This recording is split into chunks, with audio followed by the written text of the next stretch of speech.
Nous saluons tous les participants, nous saluons tous les frères et sœurs qui nous regardent en ce moment. Et là, il fait vraiment froid à Boston. Il fait vraiment froid à Boston. Nous sommes là aujourd'hui pour parler de Jésus-Christ de Nazareth. Nous ne sommes pas là pour des vues, nous ne sommes pas là pour être célèbres sur les réseaux sociaux. Mais nous sommes là pour la gloire de Jésus. Nous voulons parler de Jésus et Jésus seul. Parce que pour nous qui sommes les chrétiens, il n'y a pas d'autre. Nous allons prier avant de commencer afin que l'Esprit contrôle tout ce que nous faisons aujourd'hui, parce que tout ce que nous faisons pour la gloire de Jésus. Père du ciel et de la terre, ce matin, nous te disons un grand merci. Merci pour la journée que tu as faite, qu'elle soit pour nous un sujet de gloire et d'allégresse.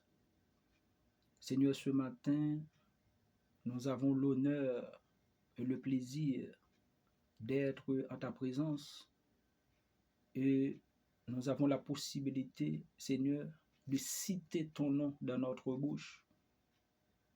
C'est un privilège pour nous. Nous sommes en ta présence ce matin. Père, ce matin, nous te demandons de nous conduire, de nous guider, de nous illuminer, de nous éclairer, de nous conduire afin que, Seigneur, tout ce que nous faisons ce matin, nous le faisons pour ta gloire.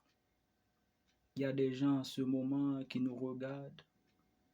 Père, ce que nous voulons dire, ce que nous voulons faire, Seigneur, ce n'est pas de notre plein gré, mais Père, nous le faisons pour ta gloire. Nous te demandons de nous accompagner. Nous te prions ainsi dans le nom de ton Fils Jésus-Christ. Amen. Et que ton esprit nous illumine.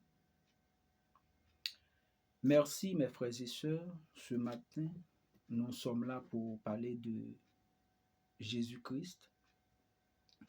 Pourquoi? Parce que dans le monde actuel, vous le savez bien, il y a deux mondes.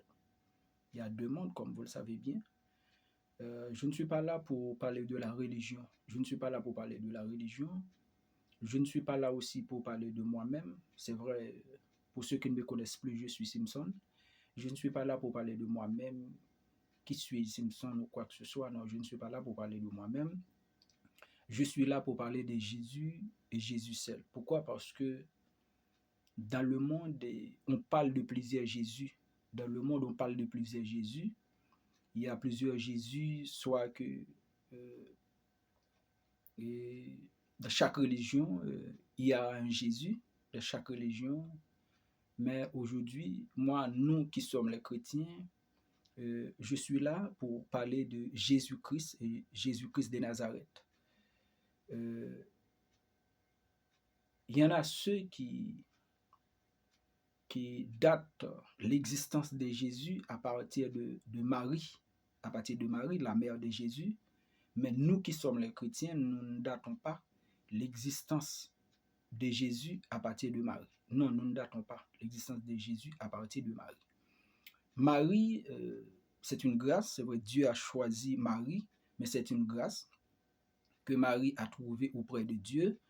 Dieu a utilisé Marie juste pour mettre Jésus au monde comme ça physiquement. Et lorsqu'on parle de Jésus, il y a une grande différence lorsqu'on parle de Jésus et Jésus-Christ. Il y a le Christ, il y a Jésus. C'est pas deux à la fois. C'est pas deux à la fois. Non. Alors, je ne vais pas que vous dites à ce moment, mais il y a confusion de ce que vous venez de dire. Non. Attendez. Il y a Christ, il y a Jésus. Lorsqu'on parle de Jésus, là, maintenant, on parle de le Fils de l'homme. On parle de le Fils de l'homme. Mais lorsqu'on parle de Christ, on parle, exemple, le roi de la terre, le Fils de Dieu lui-même. Mais Jésus-Christ, maintenant, lorsqu'on dit Jésus-Christ, le Fils de Dieu, l'unique Fils de Dieu. Mais je ne vais pas entrer en profondeur lorsqu'on parle de Fils de Dieu, Fils unique de Dieu. c'est pas là le sujet, c'est pas le sujet aujourd'hui. Mais lorsqu'on parle de Jésus, le Fils de l'homme, c'est vrai, il y a un nom. Il y a un nom.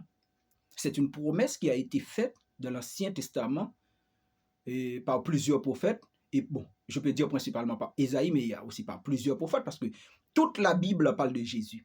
De Genèse à l'Apocalypse, toute la Bible parle de Jésus. Toute la Bible parle de Jésus. C'est vrai, dans l'Ancien Testament, on ne cite pas le nom de Jésus-Christ.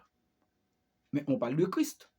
On parle de Christ. C'est pour cela, je dis, il n'y a pas de confusion là, lorsque je suis en train de dire que Jésus-Christ. Ok? Jésus-Christ. On dit Christ, le Messie. Maintenant, Jésus, c'est le Fils de l'homme. Mais moi, nous qui sommes les chrétiens, nous ne datons pas l'existence de Jésus-Christ à partir de Marie. Non. Maintenant, je veux prouver ça bibliquement parlant. Avant, laisse-moi ou donne-moi un peu de temps de lire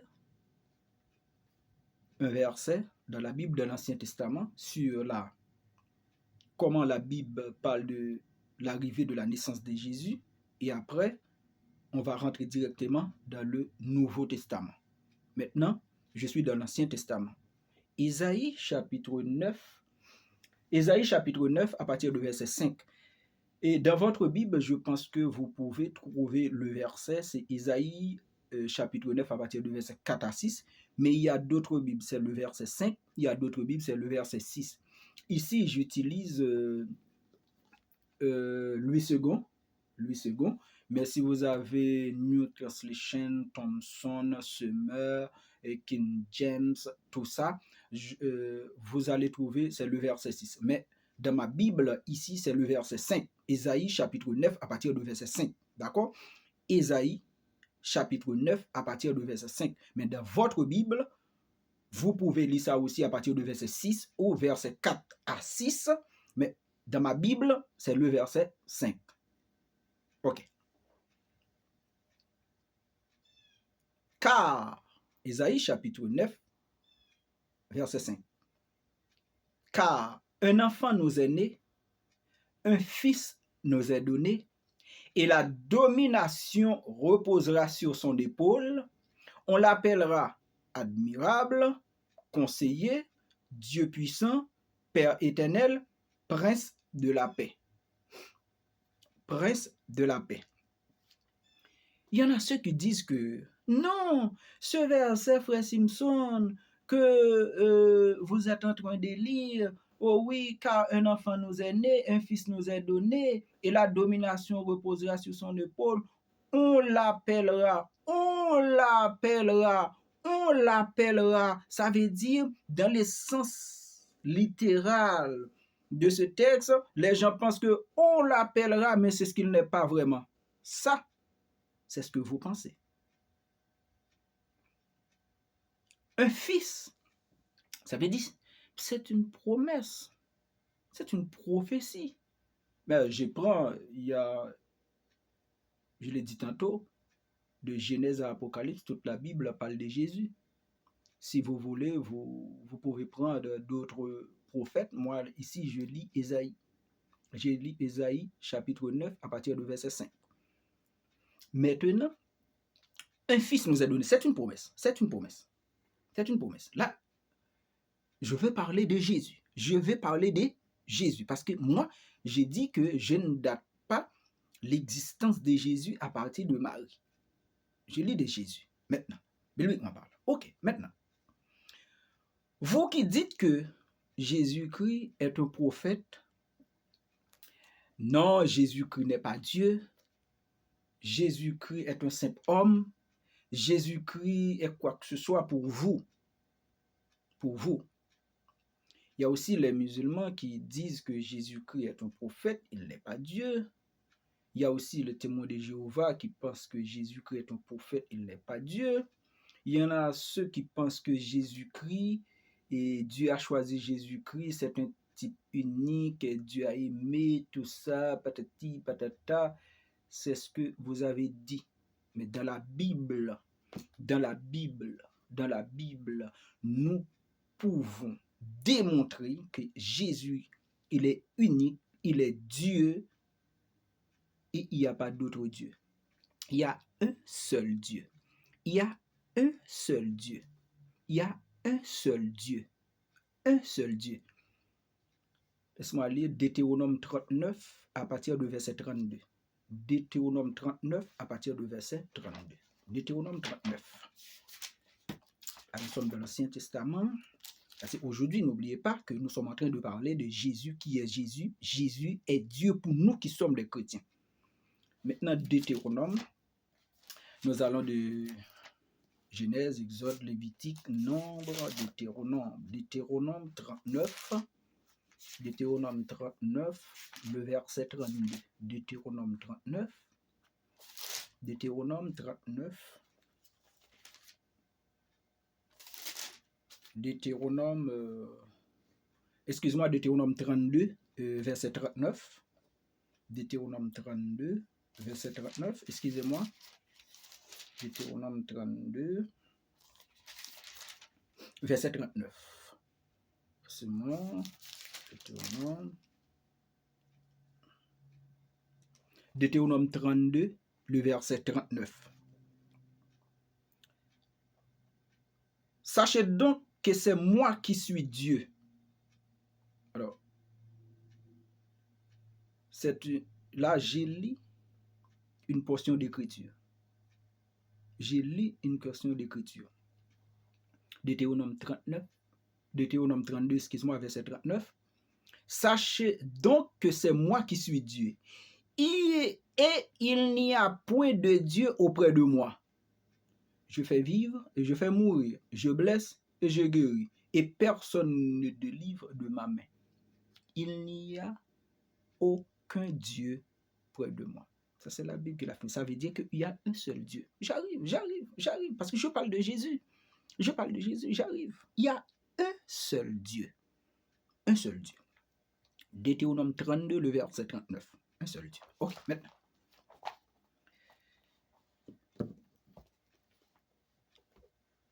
Pour ceux qui pensent que l'existence de Jésus est datée à partir de Marie, maintenant, je vais lire une autre portion d'écriture dans 1 Corinthiens 10, à partir du verset 1er à 4. 1 Corinthiens 10, à partir du verset 1er à 4. 1 Corinthiens chapitre 10, à partir du verset 1er à 4. 1 Corinthiens 10, à partir du verset 1er à 4. Parce que nous qui sommes les chrétiens, Jésus est bien bel existé avant Marie. Et nous allons démontrer ça dans la Bible aujourd'hui. Suivez-moi, mes frères et sœurs. Suivez-moi. Il n'y a pas de discussion. Nous ne sommes pas là pour parler de la religion. Je l'ai dit tantôt. 1 Corinthiens chapitre 10, à partir du verset 1er à 4. Apôtre Paul l'a déclaré. Frères, je ne veux pas que vous ignorez que nos pères ont tous été sous la nuée, qu'ils ont tous passé au travers de la mer, qu'ils ont tous été baptisés en Moïse dans la nuée et dans la mer, qu'ils ont tous mangé le même aliment spirituel et qu'ils ont tous bu le même breuvage spirituel, car ils buvaient à un rocher spirituel qui les suivait, et ce rocher était Christ. Nous le disons tout le temps, mes frères et sœurs, ce rocher était Christ. On ne peut pas dater l'existence de Jésus à partir de Marie. Maintenant, ce que apôtre Paul est en train de dire, ce que apôtre Paul est en train d'expliquer là, dans ce verset, où était Marie? Maintenant, on parle, là, ce verset-là, apôtre Paul parlait avec les Corinthiens, il était en train d'expliquer nos pères. Ce sont les Hébreux qui étaient en Égypte. qui était en Égypte sous la direction de Moïse. Sous la direction de Moïse. Mais où était Marie? Mais Moïse était né avant Marie. Moïse était né avant Marie. Ce rocher spirituel était Christ. C'est pour cela que je dis tantôt, il faut faire la différence lorsqu'on parle de Christ et lorsqu'on parle de Jésus. De Jésus. Si on parle de le Fils de l'homme, on parle de Jésus, le Fils de l'homme. Le Fils de l'homme, le côté humain, la chair et le sang. C'est ce qu'on voit physiquement. Jésus, oui. Il a été soif. Il mangeait comme nous. Jésus. Mais le Christ, de Genèse à Apocalypse, toute la Bible parle de Jésus. Dans l'Ancien Testament, on parle de Messie, le Christ. Mais n'oubliez pas, mes frères, il y a un seul Dieu, un seul Seigneur, un seul baptême, une seule foi, un seul corps. Ce rocher était Christ. Ce rocher spirituel était Christ. Où était Marie? Où était Marie? Où était Marie? Et si vous voulez, j'ai d'autres versets si vous voulez. Si vous n'êtes pas satisfait, j'ai d'autres versets. Et si vous êtes en train de dire maintenant ce que cet homme-là est en train de dire, il n'est pas convaincant et il n'est pas si... Il y a pas... Maintenant, laisse-moi vous dire une chose.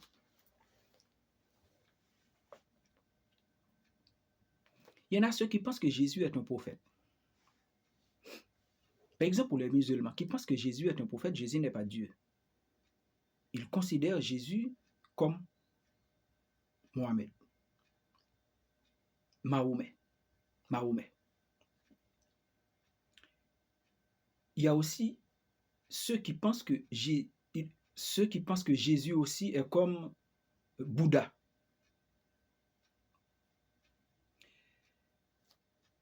Mahomet est disqualifié à côté de Jésus. Bouddha, Siddhartha est disqualifié à côté de Jésus. Où est Mahomet? Il est dans le tombeau. Où est Bouddha, Siddhartha? Il est dans le tombeau. Où est Jésus? Il est au ciel. Il est au ciel. Il est au ciel.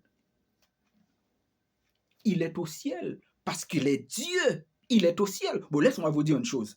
Dans la Bible nous demande tout ce que nous faisons, nous le faisons au nom de Jésus. Laisse-moi lire une portion d'écriture pour vous. Par exemple, dans Colossiens 3, verset 17. Colossiens 3, verset 17. Je vais prouver ça bibliquement parlant. Colossiens 3, verset 17. Colossiens 3, verset 17. Colossiens 3, verset 17. Colossiens chapitre 3, le verset 17.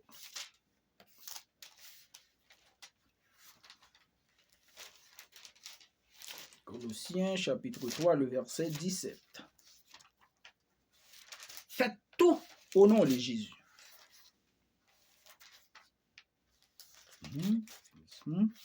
Colossiens 3, verset 17. Ok.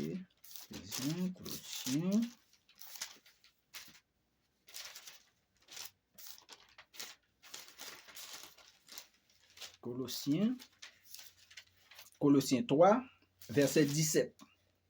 Colossiens chapitre 3, le verset 17. Ok? Colossiens chapitre 3, le verset 17.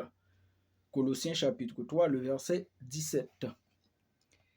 Et quoi que vous fassiez en parole ou en œuvre, faites tout au nom du Seigneur Jésus, en rendant par lui des actions de grâce à Dieu le Père. Je vais relire cette portion d'écriture. Gloire à Jésus. Quoi que vous fassiez, il n'y a pas d'autre nom. Quoi que vous fassiez, il n'y a pas d'autre nom. En parole ou en action, ça veut dire en œuvre. tout au nom de Jésus-Christ. Ce n'est pas au nom de Mahomet, ce n'est pas au nom de Bouddha, ce n'est pas au nom de William, Marion William, les branhamistes. Non. Faites tout au nom de Jésus de Nazareth. Faites tout au nom de Jésus de Nazareth. Maintenant, pourquoi? Pourquoi la Bible nous demande faites tout au nom de Jésus de Nazareth? Je vais répondre. Parce que je suis là pour ça. Je suis là pour parler de la divinité de Jésus. Nous qui sommes les chrétiens, nous ne connaissons pas que Jésus est un prophète, Jésus-Christ seulement fils de l'homme. Non. Pourquoi la Bible, maintenant pourquoi l'apôtre Paul l'a affirmé aux Colossiens, faites tout au nom de Jésus de Nazareth? Je vais répondre. Je vais répondre. Je vais répondre. Pas seulement pour rendre témoignage. Oui, pour rendre témoignage. Mais je vais répondre pourquoi l'apôtre Paul l'a dit et pourquoi l'apôtre l'a affirmé. Maintenant, nous allons regarder dans Actes. Actes. Nous allons regarder dans Actes. Je crois, laisse-moi un peu de temps. Je vais lire pour vous pourquoi l'apôtre Paul l'a affirmé. Actes 16. Laisse-moi affirmer pour vous.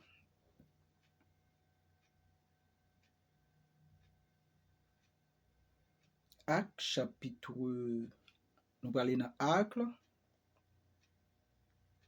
chapitre 16. Laissez-moi prendre Actes 16. Je vais répondre. Je vais répondre.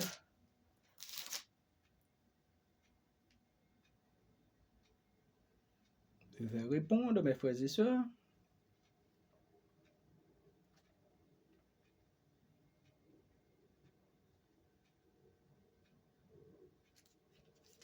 Actes. Parce qu'il dit, faites tout au nom de Jésus. Actes chapitre 4, on va commencer à partir de verset 10. Actes chapitre 4, on va commencer à partir de verset 10, avant d'arriver au verset 16. Je lis pour la gloire de Jésus. Sachez-le tous, et que tout le peuple d'Israël le sache. C'est par le nom de Jésus-Christ de Nazareth que vous avez crucifié et que Dieu a ressuscité des morts. C'est par lui que cet homme se présente en pleine santé devant vous. Jésus est la pierre rejetée par vous qui bâtissez et qui est devenue la principale de l'angle. Et ce verset même, pour répondre à votre question, faites tout au nom de Jésus. Il n'y a de salut en aucun autre nom. Il n'y a de salut en aucun autre nom. Verset 16. Verset 16. Verset 16. Actes chapitre 4. Nous commençons à partir du verset 10 pour arriver au verset 16. Maintenant, nous sommes au verset 12. Nous sommes au verset 12. Il n'y a de salut en aucun autre nom, car il n'y a sous le ciel aucun autre nom qui a été donné parmi les hommes, par lesquels nous devions être sauvés. Si vous voulez, vous pouvez continuer les autres versets. Il n'y a de salut en aucun autre nom. C'est dans le nom de Jésus. Nous qui sommes les chrétiens, nous portons le salut. Lorsque nous sommes allés évangéliser les païens, nous portons le salut parce que nous avons Christ en nous. C'est pour cela l'apôtre Paul l'a dit. Si je vis aujourd'hui, ce n'est plus moi qui vis, c'est Christ qui vit en moi. Ça veut dire, nous portons le salut. Nous ne sommes pas le salut. Non, nous ne sommes pas le salut. C'est Christ qui donne le salut. Mais nous portons le salut à travers les païens. Lorsque nous sommes allés évangéliser les païens, nous portons le salut. C'est pour cela, lorsque cette personne entend la parole, lorsque cette personne reçoit la parole, maintenant, ou bien cette personne-là s'est convertie, s'est repentie, il accepte Jésus, il reçoit le salut. Mais ce n'est pas nous qui donne le salut. Nous portons le salut. C'est Christ qui est le salut. C'est Christ qui donne le salut. Mais nous qui sommes les chrétiens, nous sommes des porteurs du salut. Il faut faire attention. Maintenant, il n'y a aucun autre nom sous le ciel. Et la Bible a aussi confirmé que tous genoux fléchissent devant Jésus, dans les cieux, sur la terre, sous la terre, quels que soient les genoux, fléchissent devant Jésus. Parce qu'il est Dieu, il est incomparable. Il n'y a pas d'autre que lui. Il n'y a pas d'autre que lui. Il n'y a pas d'autre que lui. Mes frères et sœurs, il n'y a pas d'autre que lui. Maintenant, ça c'est l'apôtre Paul qui l'a affirmé aux Colossiens. Faites tout au nom de Jésus.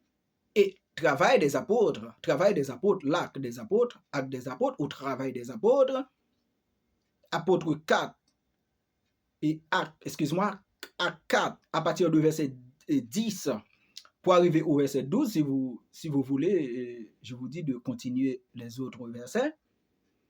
Dans le verset 12, il n'y a de salut en aucun autre nom. Mahomet ne peut pas donner le salut. Bouddha Siddhartha ne peut pas donner le salut. William Marion Branham ne peut pas donner le salut, mes frères et sœurs. Il y a Jésus et Jésus seul. Dans Jean chapitre 14, le verset 6, la Bible a déclaré, il est le chemin, la vérité et la vie. Nul ne vient au Père que par lui. Il n'y a pas d'autre chemin que Jésus. Il est l'unique. Il est l'unique, mes frères. Jésus est l'unique. Il est incomparable. Il est incomparable.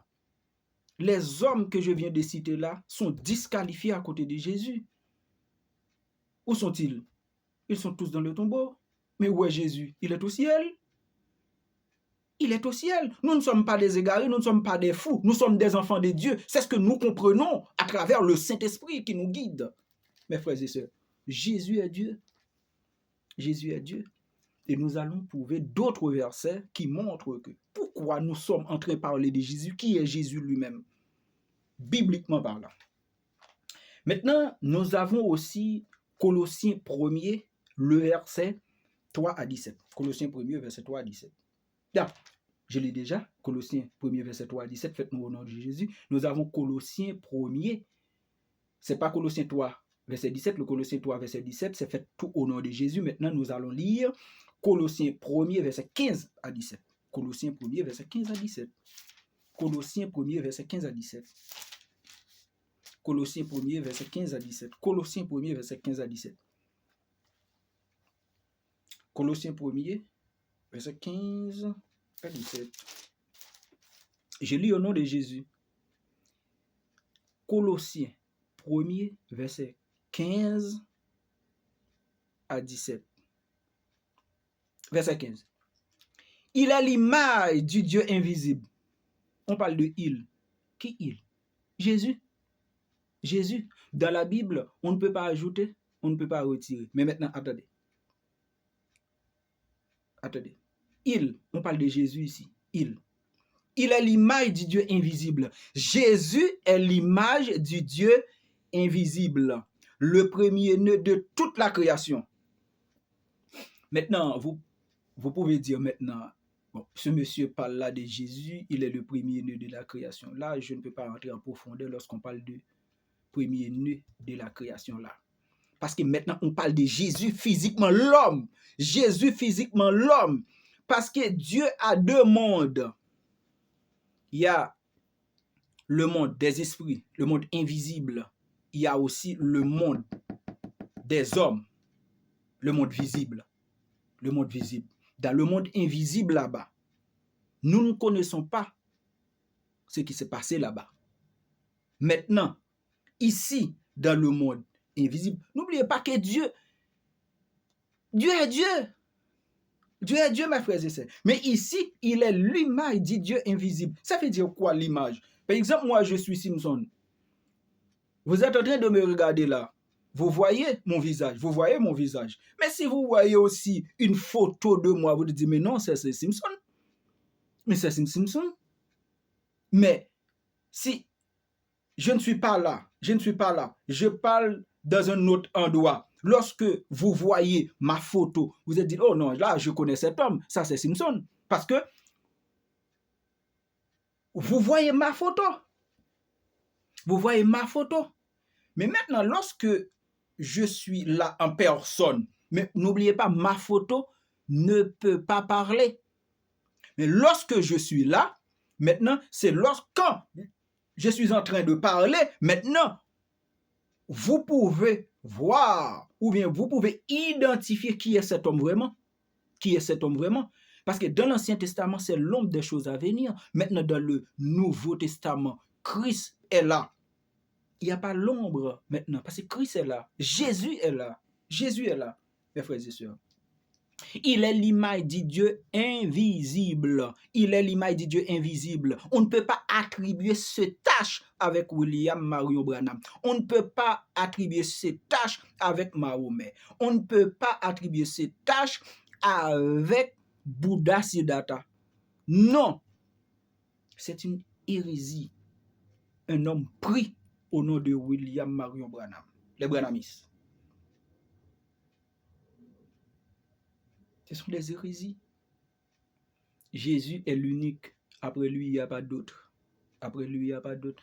Mais non, Simpson, vous ne comprenez pas la Bible. Vous n'êtes pas un docteur. Vous n'êtes pas, vous êtes un simple chrétien. Vous ne comprenez pas la Bible. Mon frère, ici, c'est de l'écriture. Mais il y a aussi l'Esprit Saint. C'est l'œuvre de l'Esprit Saint. Tout le monde peut lire la Bible. Tout le monde peut lire la Bible. Tout le monde peut avoir le Saint-Esprit? Non. Tout le monde peut acheter une Bible de maître à la maison? Une personne peut acheter l'Esprit Saint? Non. Il y a une différence entre la Bible et Jésus-Christ.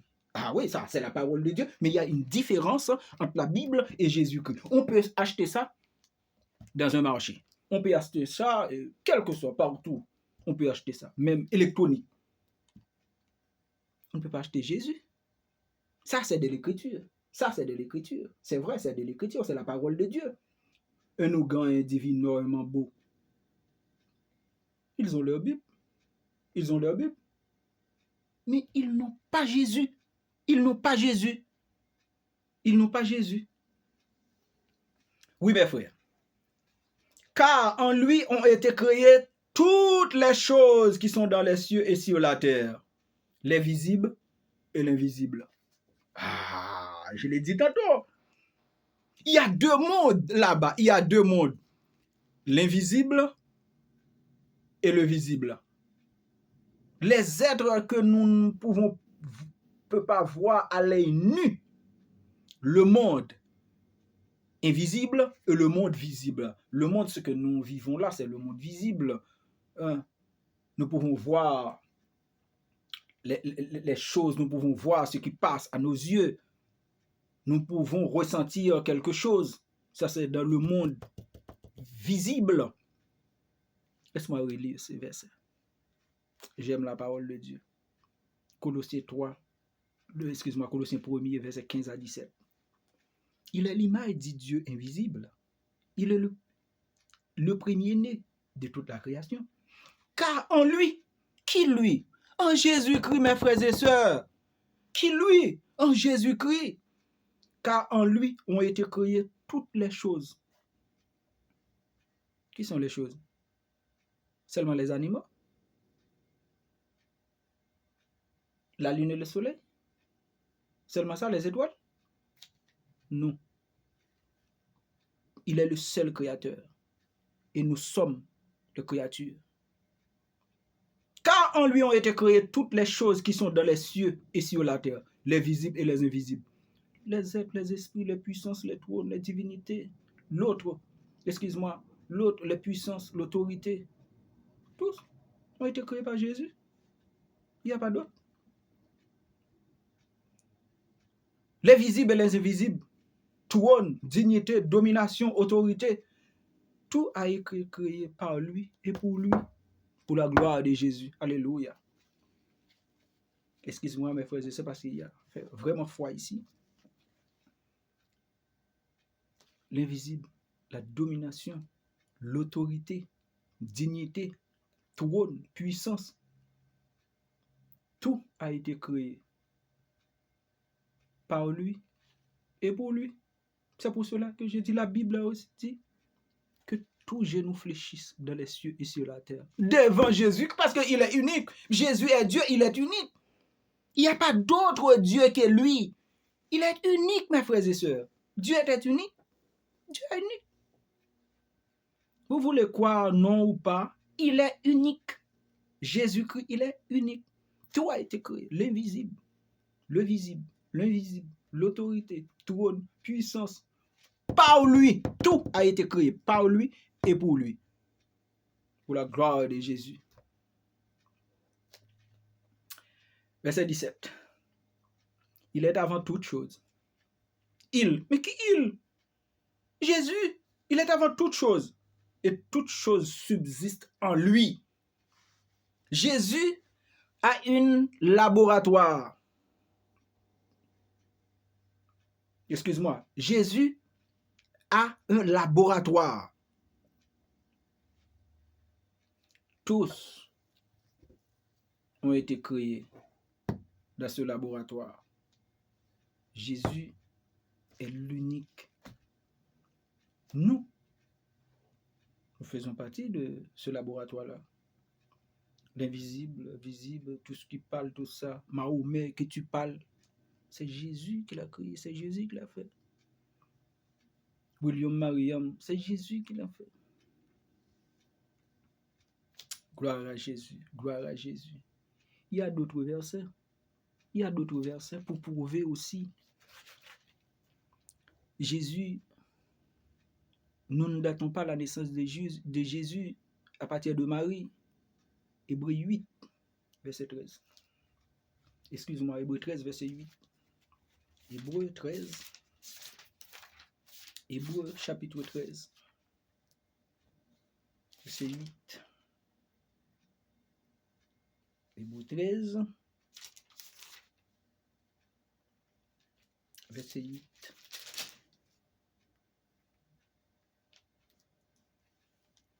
Hébreux chapitre 13, le verset 8. J'ai lu au nom de Jésus. Jésus-Christ est le même hier, aujourd'hui et éternellement.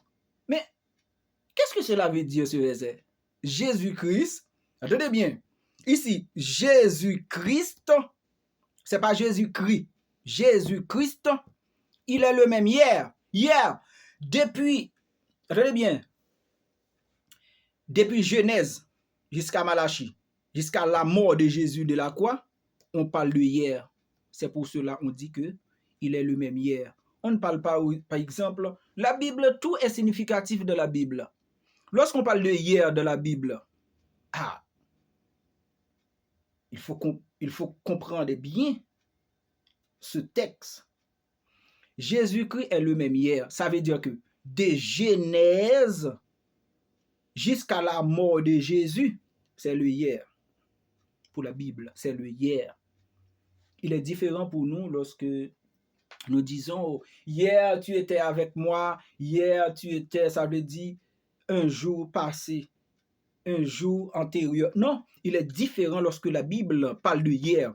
Hier, au commencement, jusqu'à la mort de Jésus à la croix, on parle de hier.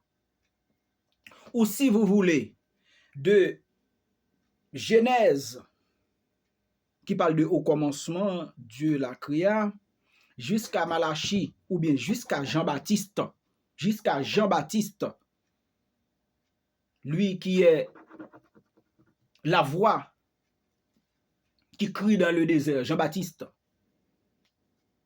Hier, si vous voulez, Jésus-Christ est le même hier. Aujourd'hui, ça veut dire quoi aujourd'hui pour nous, les chrétiens, aujourd'hui? Aujourd'hui, c'est depuis la venue de la naissance de Jésus physiquement sur cette terre jusqu'au retour. C'est aujourd'hui jusqu'au retour. Aujourd'hui. Il y a quelqu'un qui pense que, il y a certains qui pensent que lorsque Jésus a dit avec l'un des brigands qui était sur la croix auprès de Jésus, lorsque Jésus a dit, aujourd'hui, tenez bien, aujourd'hui tu seras avec moi dans le paradis. Aujourd'hui, ça veut dire quoi? Aujourd'hui, tu seras. Aujourd'hui, tu seras. Mais dans le paradis, il y a des personnes là-bas. Il y a des personnes là-bas. Ça veut dire, c'était le brigand côté droit. Il était dans le paradis. Non, mes frères et sœurs, vous ne comprenez pas la Bible. Vous ne comprenez pas la Bible. Aujourd'hui, tu seras. Ça veut dire, pour expliquer aujourd'hui dans la Bible,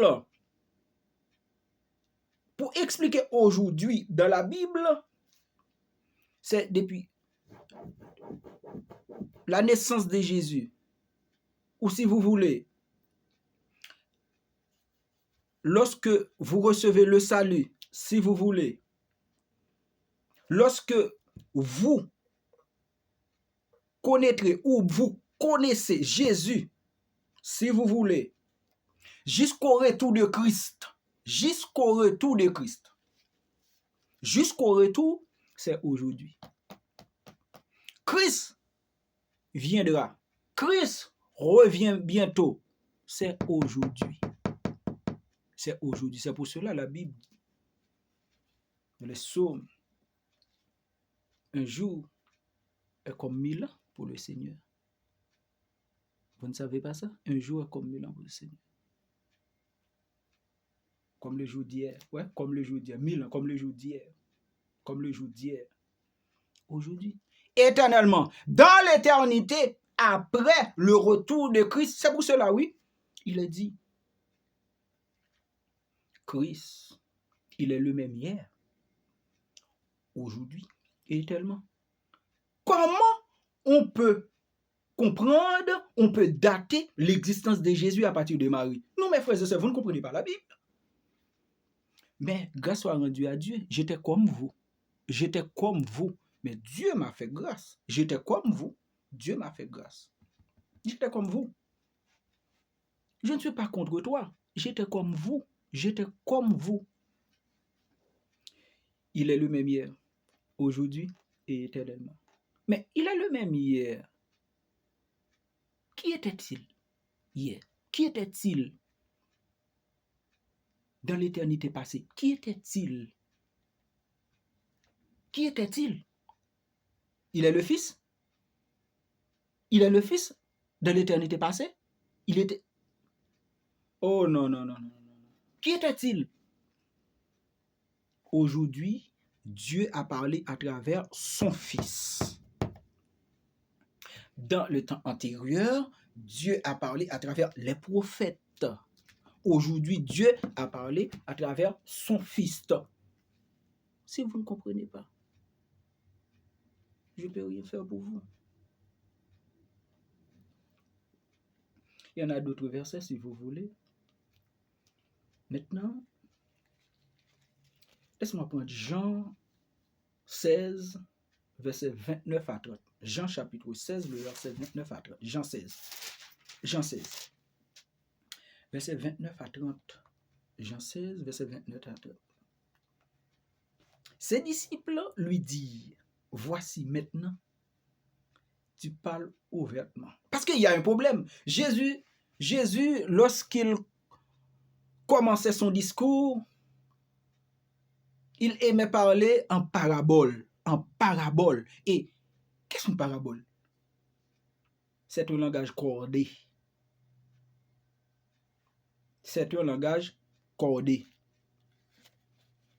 Maintenant, regardez bien, Jean 16, à partir du verset 29 à 30. Ses disciples lui disent, bon, laisse-moi commencer à partir du verset 25. Ne vous découragez pas. Laisse-moi commencer à partir du verset 25. Parce que nous sommes là pour parler de Jésus. Verset 25. Je vous ai dit ces choses en parabole.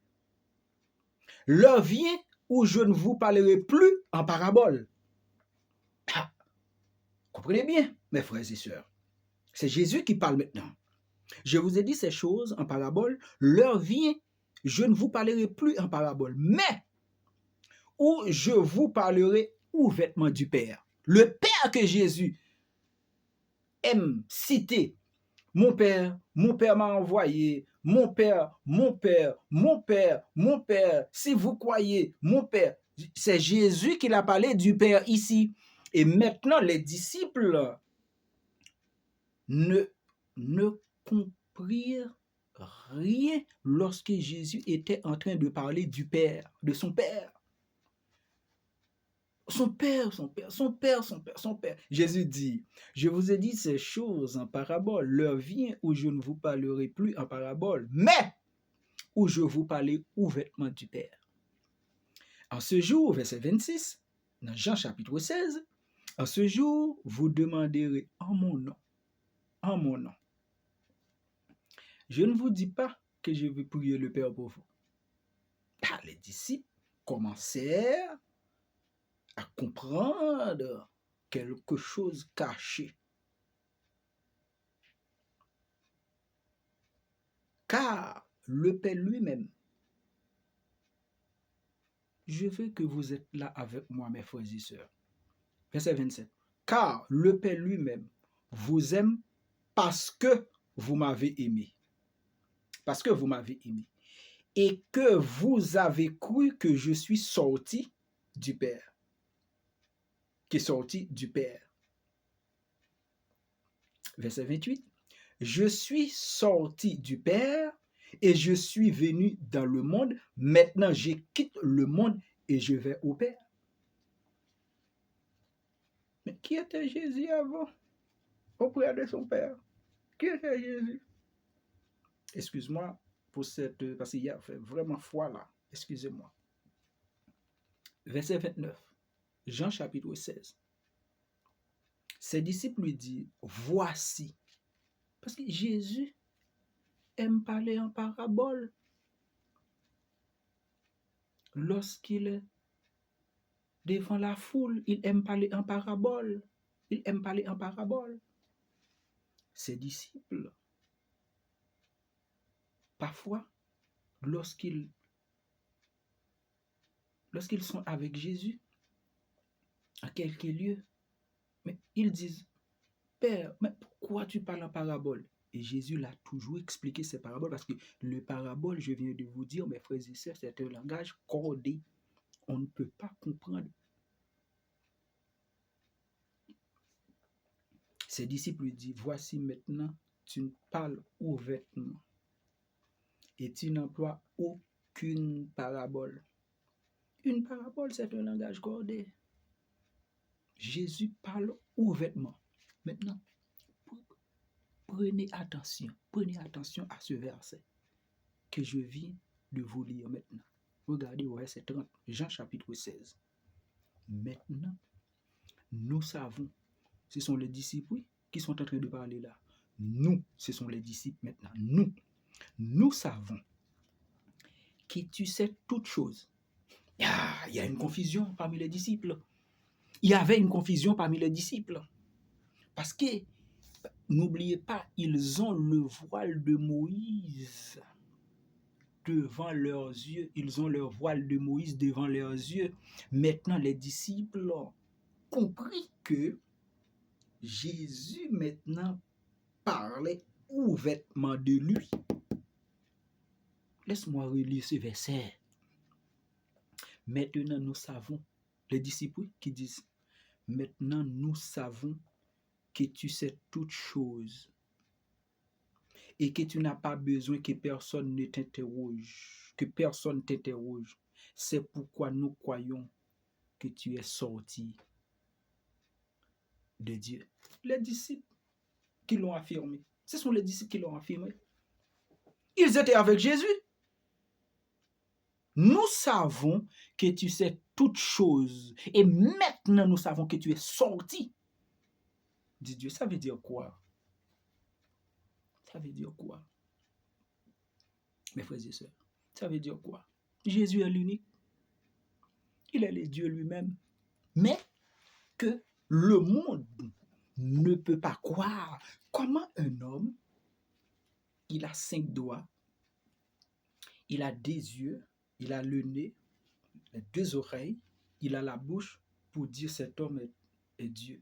Ah, c'est un blasphème. C'est un blasphème. Parce que lorsqu'on parle de fils de Dieu, pour les Israélites, ça veut dire que lorsqu'on parle de fils de Dieu, ça veut dire que tu te fais égal à Dieu lui-même. C'est ça pour les Israélites. C'est pour cela qu'ils n'acceptent pas l'enseignement de Jésus. Parce que Jésus se fait égal à Dieu. Les disciples comprirent que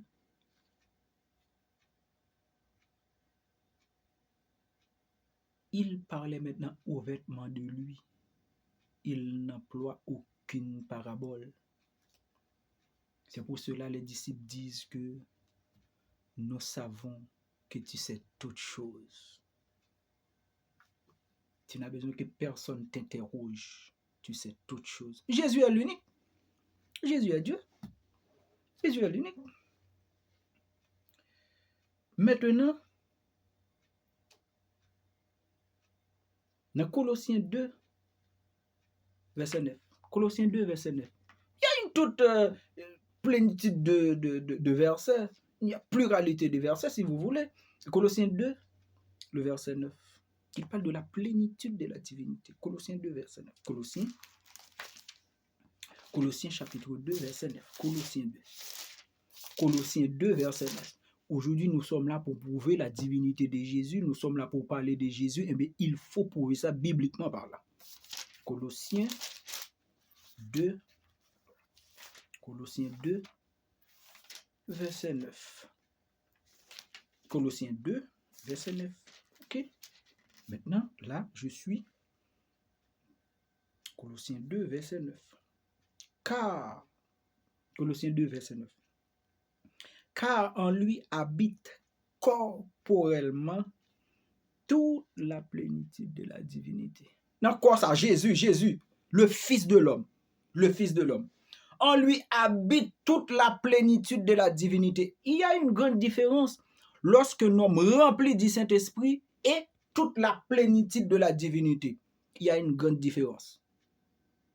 Un homme peut être rempli du Saint-Esprit, mais cela ne veut dire que il est Dieu. Non. Non. Nous qui sommes, par exemple, nous sommes chrétiens, nous avons le Saint-Esprit. Ça ne fait pas de nous égal à Dieu lui-même. Non. Mais tandis que dans la Bible, c'est seulement Jésus, on peut attribuer ça à Jésus. En lui habite corporellement, dans ce corps, Jésus même, que vous voyez physiquement, lorsqu'il était sur terre, lorsqu'il était en chair avec nous.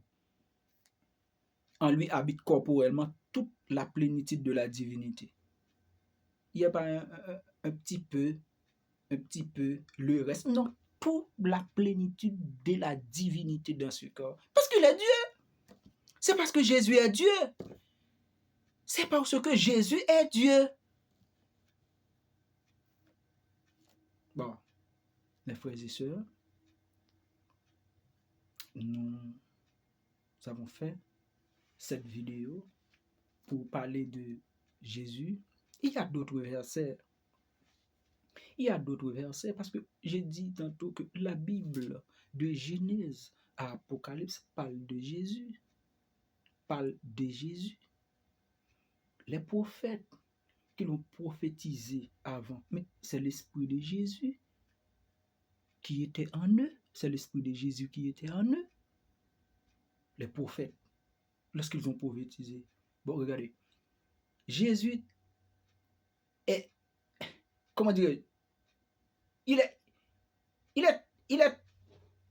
unique. Il fait ce qu'il veut. Moïse avait un problème avec les Israélites. Moïse regarde une multitude de personnes devant lui. Dieu, je crois c'est dans Nombre chapitre 16, dans Nombre chapitre 16, si vous voulez, allez lire les passages, Nombre chapitre 16, Jésus a pris l'esprit de Moïse et a mis sur 70 personnes. Oh, si vous voulez Dieu a pris l'esprit de Moïse et de mettre sur 70 personnes pour aider Moïse à gouverner ce peuple. Mais il est Dieu. Il peut faire ce qu'il veut. Il peut faire ce qu'il veut. Il peut faire ce qu'il veut parce qu'il est Dieu. Il peut faire ce qu'il veut. Il peut faire ce qu'il veut parce qu'il est Dieu. Jésus peut se faire homme parce qu'il est Dieu. Il n'a pas de limite. Maintenant, apôtre Paul l'a confirmé, la chair et le sang n'hériteront point le royaume des cieux. Mais qu'est-ce que Jésus fait là-bas dans les cieux? Qu'est-ce que Jésus fait là-bas dans les cieux? La chair et le sang n'hériteront. Mais parce qu'il est Dieu. Il fait ce qu'il veut. Parce qu'il est Dieu. Oh oui, la Bible a dit Jésus est à droite de Dieu. Ça veut dire quoi? La droite de Dieu, c'est la puissance, la manifestation de Dieu. Il est Dieu. Oh oui, Jésus, la Bible a dit, il est avocat auprès du Père de nous. Mais qui est le Père? Qui est le Père? Oh oui, non, Genèse 1er, le verset 26, la Bible dit faisons l'homme à notre image. À qui il parle? Mais il a un conseil là-bas. Il a un conseil là-bas. Jésus a un conseil là-bas. Oh oui, comment un homme peut se faire Dieu? Il mange, il marche parce qu'il est Dieu. Il peut faire ce qu'il veut parce qu'il est Dieu. Genèse chapitre 18. Lorsque les anges venaient sur la terre pour détruire Sodome et Gomorrhe. Genèse 18. Abraham était en train de parler à qui? Abraham était en train de parler à qui? Dis-moi. Abraham était en train de parler à qui? À un homme. Il se fait incarner. Il se fait incarner. Ce n'est pas pour la première fois. Dieu se fait homme. Genèse chapitre 18. Il se fait homme. Il est incarné. Là, je ne peux pas dire que la parole fait chair. Non. Il se fait incarner. Il mange des gâteaux. Il a bu du lait. Il mangeait des gâteaux. Il buvait du lait avec Abraham. Il se fait homme. Genèse 34. Lis ce passage. Genèse 34. Jacob était en train de combattre avec un homme dans la nuit. Mais avec qui? Lis ce passage. Dieu, lorsque l'ange de Jacob a déboîté.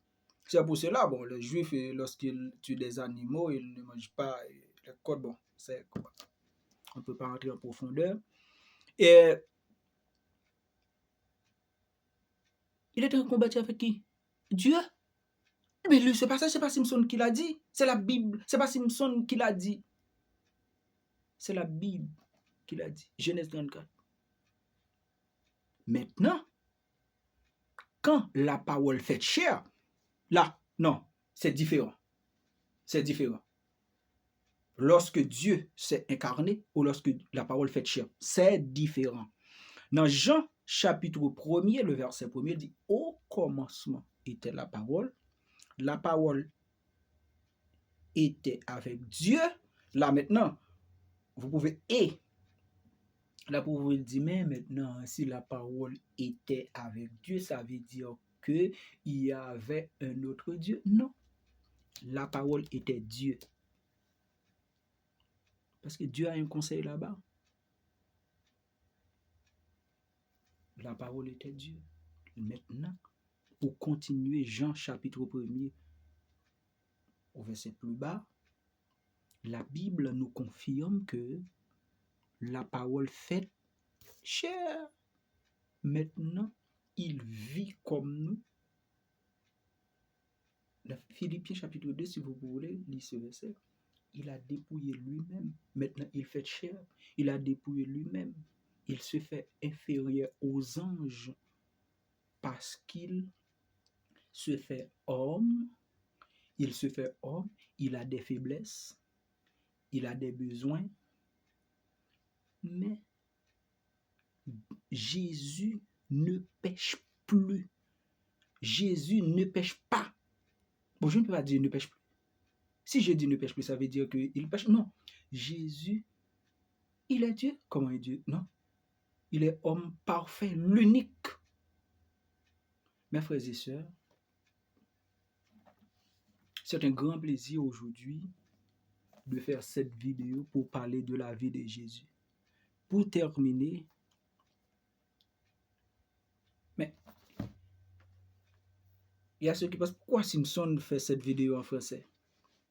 Bon, n'oubliez pas, sur l'internet, il y a des francophones, anglophones, tout ça, mais frère Mio, c'est ton plaisir matin, nous faire vidéo ça en français parce que il y a aussi des Français, n'oubliez pas, il y a aussi les Africains et tant d'autres qui veulent écouter cette vidéo. Je vais faire une autre vidéo en créole, mais je l'ai fait en français aujourd'hui parce qu'il y a des gens sur les réseaux sociaux qui ne parlent pas le créole et qui parlent seulement le français. Mais aujourd'hui, je ne suis pas là pour montrer que je sais parler français ou pas, non.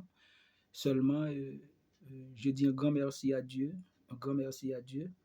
Et vous qui êtes en train d'écouter ou bien de regarder cette vidéo, que Dieu vous bénisse, que Dieu vous protège, que Dieu vous illumine, que Dieu vous ouvre et vos yeux afin de comprendre l'écriture, Moi, je ne suis pas là pour dire que moi, je suis le seul à comprendre la Bible. Non, non.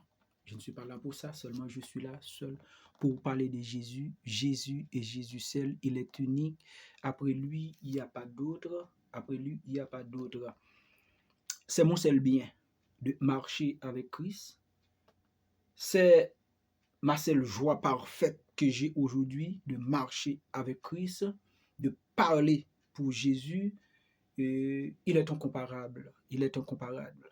Pour moi, il est incomparable. Il n'y a pas d'autre. Je sais aussi pour vous qui sommes chrétiens, Jésus est incomparable. Il est unique. Il est le seul qui peut ouvrir les 7 sceaux, qui peut être décelé le 7 sceaux. Après lui, il n'y a pas d'autre. Après lui, il n'y a pas d'autre. Et je prie que Dieu peut ouvrir vos yeux afin de comprendre les Écritures, afin que l'Esprit vous conduise, parce que aujourd'hui dans le monde, nous vivons dans un monde vraiment que le mal règne. Gloire à Jésus. Merci mes frères et sœurs. Merci mes frères et sœurs. Allez, bye. C'est un plaisir aujourd'hui d'en parler avec vous sur la vie de Jésus. Pour une autre vidéo, ciao. Que Dieu vous bénisse.